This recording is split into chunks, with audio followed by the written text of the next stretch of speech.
the vision, nobody was supposed to read. The book of Revelation is the only apocalypse in the Christian canon. Most people who grew up in a Christian tradition assume it was always the only one. It was not. In the 1st and 2nd centuries, the early Christian world produced multiple apocalyptic texts describing visions of the afterlife, the fate of the righteous and the wicked, and the ultimate destiny of creation. Among these, one text stood out for the specificity, the vividness, and the theological weight of what it described, the Apocalypse of Peter. Written in the early 2nd century, the Apocalypse of Peter was one of the most widely read texts in early Christianity. It was treated as scripture by significant portions of the early church. Clement of Alexandria, one of the most significant theologians of the 2nd century, cited it as authoritative. The Muratorian Fragment, a document dating to approximately the late 2nd century that represents one of the earliest surviving attempts to list authoritative Christian texts, includes the Apocalypse of Peter alongside the canonical revelation of John, though it notes that some would not have it read in church. It described heaven and hell in more detail than any text that survived the canonization process. And a council in the early 4th century removed it from the authoritative list.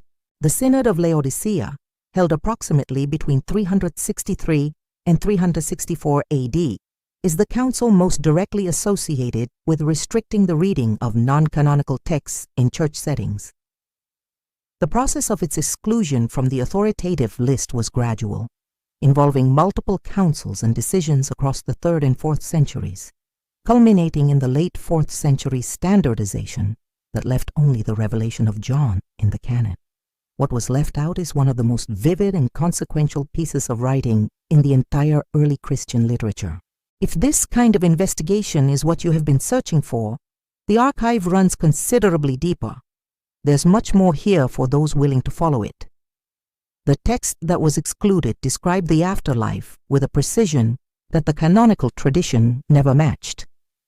And the portrait of hell it painted became, through indirect transmission and cultural memory, one of the primary sources for the Western imagination of eternal punishment, even after the text that contained it was officially removed from the authoritative list, what the text actually describes.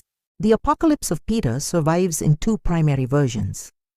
The Greek version, a partial text discovered at Akhmim in Egypt in 1886 and held at the Cairo Museum, represents approximately half of the original document. The Ethiopic version, a more complete text preserved in the Ethiopian Orthodox canonical tradition, provides the fuller account and is the basis for most scholarly analysis of the text's content. The text is framed as a vision granted to the disciples on the Mount of Olives. Jesus shows Peter first the paradise of the righteous and then the punishments of the wicked. The paradise section describes the righteous in a landscape of extraordinary beauty. The flowers do not wither. The inhabitants are clothed in light. Their faces shine with the radiance of the sun. They hold branches and palms, and the fragrance of the place is beyond description. The punishment section is considerably more detailed. The wicked are punished in ways that correspond specifically to the sins they committed in life. Those who blasphemed the way of righteousness are hung by their tongues over a fire. Women who adorned themselves for adultery are hung by their hair over a pit of boiling matter, while the men who committed adultery with them are hung by their feet nearby. Those who lent money at interest are buried to their knees in a river of fire. Those who abandon orphans are being eaten by wild beasts. Those who persecuted the righteous are clothed in rags of fire. The principle of proportional sin-specific punishment is the most significant theological feature of the Apocalypse of Peter's hell. Each punishment corresponds precisely to the sin it punishes. The mechanism is not arbitrary torment, but a form of poetic justice in which the nature of the sin determines the nature of the suffering. This principle, absent from the canonical revelation of John, which describes hell in collective rather than specific terms, became one of the most influential ideas in the entire history of Western literature. But this is not the strangest part of what the text preserves. What do you think it means that the most detailed description of heaven and hell in early Christian literature was removed from the canon, while the tradition it influenced continued to shape Western culture for 2,000 years? Leave that in the comments. This community was built for exactly that conversation. Martha Himmelfarb of Princeton University, whose work on tours of hell in early Jewish and Christian literature is among the most cited in the field and is held in university collections internationally, has documented the apocalypse of Peter's central role in establishing the genre of the detailed afterlife tour and its specific principle of sin-specific punishment in her published scholarship. Her analysis establishes that the apocalypse of Peter is not a peripheral curiosity, but the foundational text of a literary and theological tradition that shaped Western imagination of the afterlife from the 2nd century to Dante and beyond. The influence that outlived the exclusion. The apocalypse of Peter was removed from the canon. Its influence was not removed with it. The principle of sin-specific punishment that the apocalypse of Peter introduced into the Christian imagination of hell is the organizing principle of the most significant work of literary art in the Western tradition. Dante Alighieri's Divine Comedy, written in the early 14th century, is structured entirely around the contrapasso, the principle that each sinner's punishment in hell corresponds precisely to the nature of their sin. The lustful are blown by eternal winds because they allowed passion to control them in life. The gluttonous lie in filth because they indulged without restraint. The wrathful fight each other in the river Styx because anger defined their earthly relationships. Dante did not invent the contrapasso. He inherited it from a tradition of afterlife literature that the apocalypse of Peter had inaugurated 12 centuries earlier. The specific imagery of punishment in the apocalypse of Peter also influenced the vision of Paul, another early Christian apocalyptic text that circulated widely in the medieval period, and through the vision of Paul influenced the entire tradition of medieval visionary literature that shaped the religious imagination of Western Europe from the 6th century onward. The apocalypse of Peter was removed from the canon in the 4th century. Its theological principles and specific imagery circulated through the texts it influenced and through cultural memory, shaping the Western imagination of heaven and hell across the entire medieval period, producing one of the greatest works of Western literature, and ultimately feeding into the popular religious imagination that continues to shape how millions of people in the 21st century picture the afterlife. The council that removed the text from the authoritative list did not remove its influence. It simply removed the attribution. If this investigation is surfacing things that your standard education never reached, it means the work is doing what it was built to do. That clarity is what keeps this archive alive.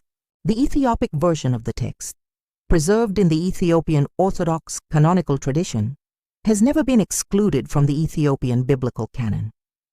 The Ethiopian Orthodox Church, which, as documented in previous investigations in this series, has preserved multiple texts excluded from the Western canon, including the Book of Enoch, treated the Apocalypse of Peter as authoritative scripture continuously from the early Christian period.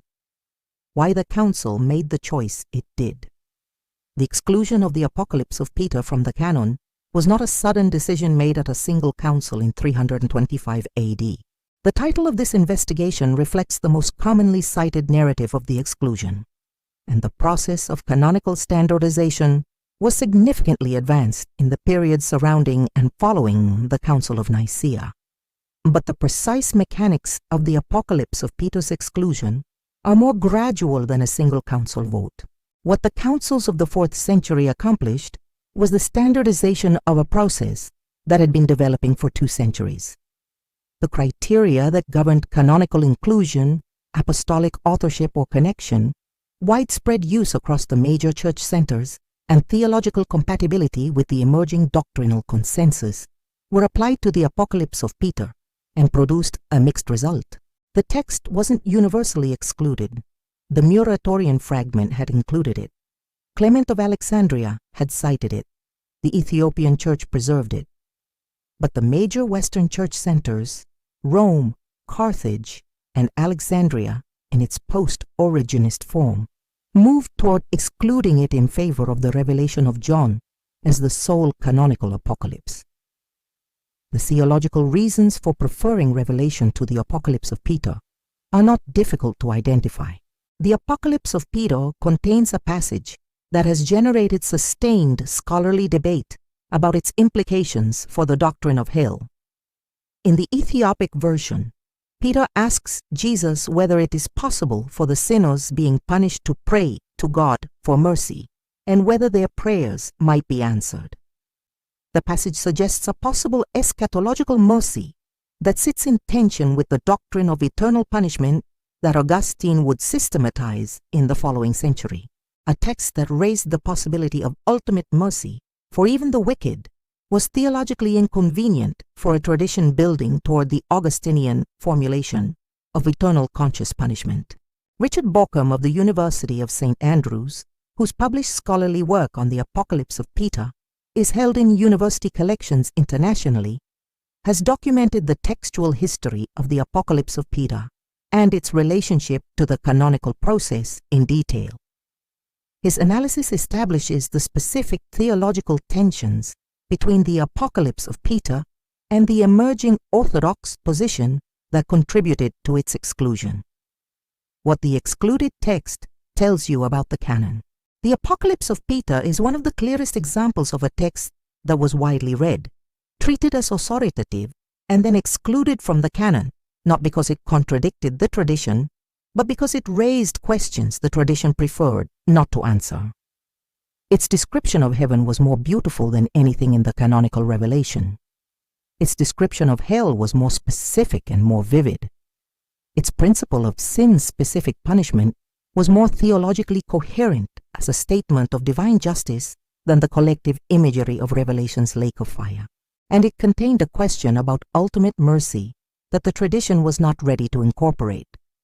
The canon that emerged from the 4th century standardization process is the canon most Western Christians inherited. It includes the revelation of John, with its dragon and its beast and its lake of fire, and it excludes the Apocalypse of Peter, with its flowers that never wither, and its hanging by tongues over fire, and its question about whether God might ultimately forgive even the wicked.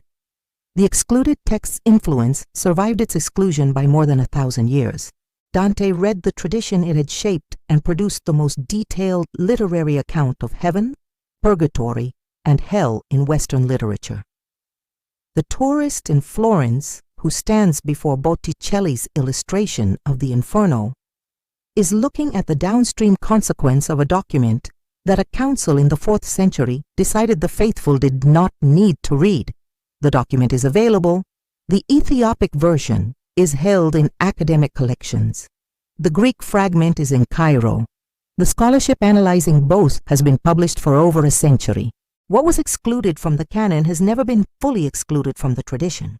If this investigation has opened something you want to carry further, share it below. If this kind of work deserves to continue, you know what to do. And the question worth debating in the comments: the Apocalypse of Peter contains a passage suggesting the possibility of ultimate mercy for even the wicked, a suggestion that sits in tension with the Augustinian doctrine of eternal punishment. If this text had been kept in the canon, do you think the Western understanding of hell would have developed differently? And does its exclusion tell you something about what the tradition needed its hell to be? This content was developed using artificial intelligence tools as part of the research, writing, and production process. All AI-generated material was subject to human review, editorial intervention, and approval before publication. Factual claims, interpretive framing, creative direction, and final content decisions reflect human judgment throughout. This disclosure is provided in accordance with platform transparency standards for AI-assisted content.